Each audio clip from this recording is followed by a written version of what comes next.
Je viens d'être invité par l'émission Zemmour et Nolo une nouvelle fois et je viens d'un nouveau de refuser de participer à cette émission sur Paris Première et je voudrais m'en expliquer.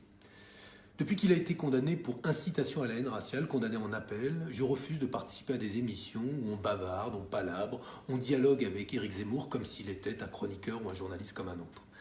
La condamnation pour incitation à la haine raciale ne l'a pas empêché à continuer à propager son obsession islamophobe, des propos qui contribuent à jeter de l'huile sur le feu ou à précipiter les Français les uns contre les autres. Et ça justifie une grande fermeté de la part des républicains, des démocrates et des humanistes. Et je veux dire tout particulièrement que dans le contexte des attentats en Nouvelle-Zélande, où un terroriste s'est dit conduit à agir et à tuer 49 personnes au nom d'une idéologie qui a pignon sur rue en France, celle du grand remplacement, dans ce contexte-là, on ne débat absolument pas avec Éric Zemmour. Pourquoi ?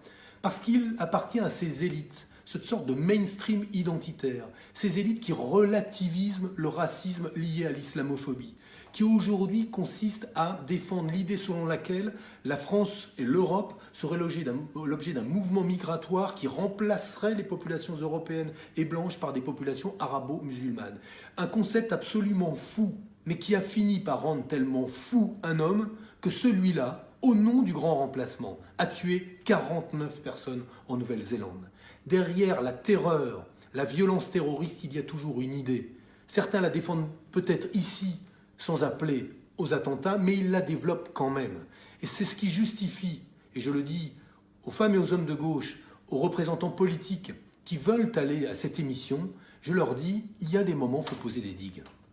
On ne bavarde pas avec Zemmour, tranquillement, des élections européennes, de l'action du gouvernement, du président de la République, comme on bavarderait avec un journaliste de droite, voire conservateur, comme parfois il nous arrive de le faire. Nous sommes là dans des limites, des frontières, et des frontières qu'on ne dépasse pas. Condamné pour incitation à la haine raciale en appel. Propagateur de l'idée du grand remplacement.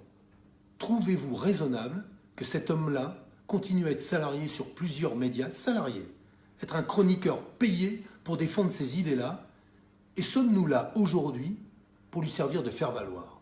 Jamais je n'accepterai cela. L'honneur, c'est de ne pas discuter avec lui.